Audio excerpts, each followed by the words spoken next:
அனைத்து பார்வையாளருக்கும் வணக்கம். தற்போது நீங்கள் வெல்வெட் பூச்சி, அதாவது ஆங்கிலத்தில் ரெட் வெல்வெட் மைட் எனப்படும் இதனை தமிழில் பட்டுப்பூச்சி அல்லது தம்பிப்பூச்சி என்றும் அழைப்பார்கள்.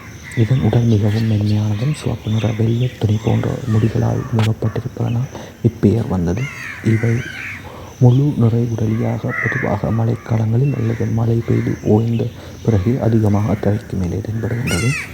மீதி நாட்களில் மண்ணினுள் காணப்படுகின்றது.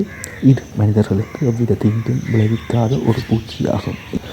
இது கடிக்கவும் மாட்டாது மற்றும் இதில் விஷத்தன்மையும் இல்லை. இவை மண்ணில் உள்ள சிறிய நுண் கிருமிகள் மற்றும் பூச்சி முட்டைகளை உணவாக உண்டு விவசாயத்திற்கு மிகவும் நன்மை செய்கின்றன.